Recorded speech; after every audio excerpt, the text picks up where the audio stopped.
The Great Emu War, 932. Australia never forgets. Ah, yes.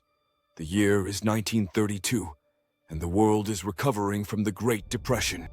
While the rest of the planet is busy dealing with economic collapse and political turmoil, Australia is about to face its greatest enemy yet.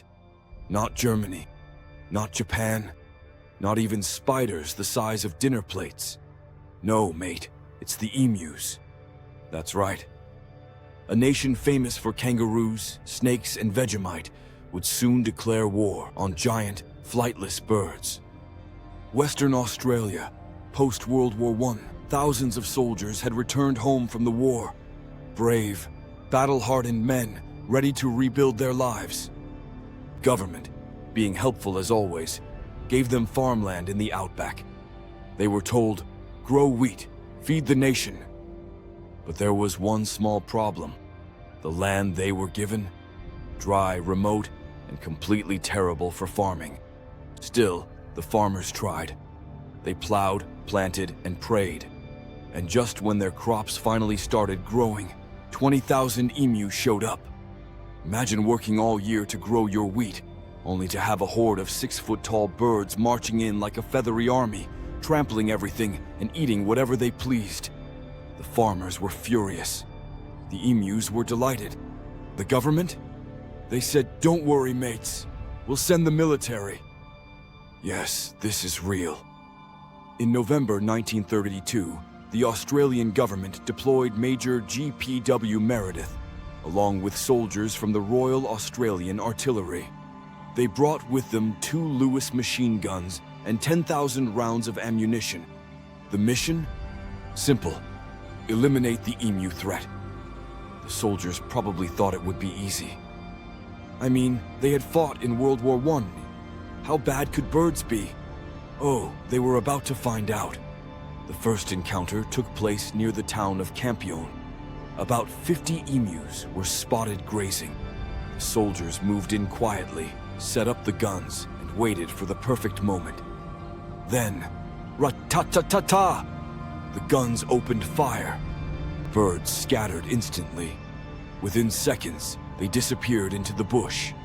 Out of 50 targets, only maybe a few were hit. The rest were gone. And the soldiers learned an important lesson. Emus are fast. They can run up to 50 kilometers per hour, faster than a jeep on rough terrain. So yeah, round 1. Emus won, Australia 0.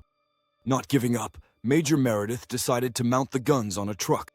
The idea was to chase the emus and shoot them on the run. Genius idea, right? Well, no, because Australian terrain is not exactly smooth highway. The truck bounced, the gun jammed, and the soldiers couldn't aim. Meanwhile, the emus, in true guerrilla war fashion, split into smaller groups. Some say even squads, each led via Commander Emu. Reports from the time describe the birds using tactical maneuvers. They would scatter, regroup, and attack the wheat fields elsewhere.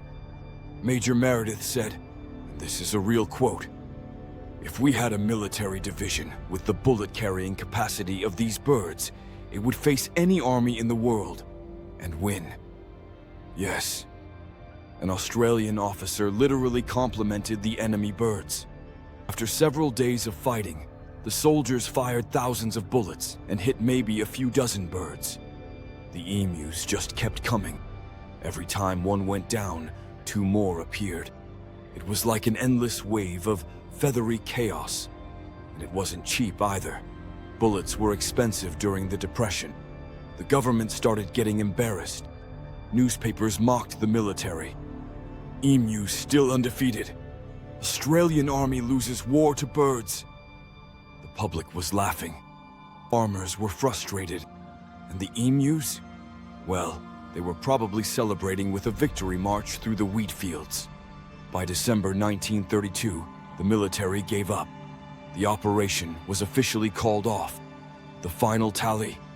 Around 1,000 emus killed, by generous estimates, and 1,000 bullets fired. 0 victories claimed this Great Emu War was over. The birds had won.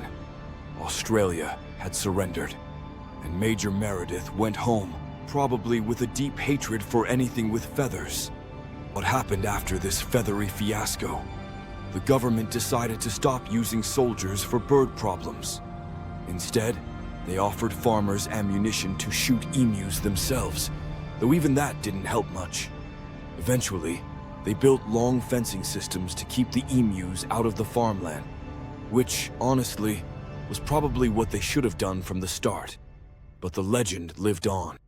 To this day, the Great Emu War remains one of the funniest military operations in history. There are documentaries, memes, and even video games about it.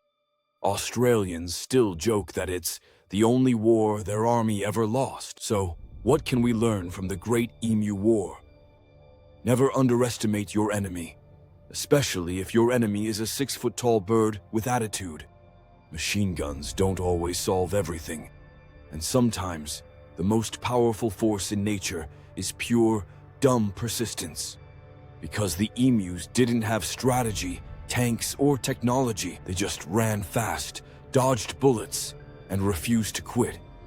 And somehow, that was enough.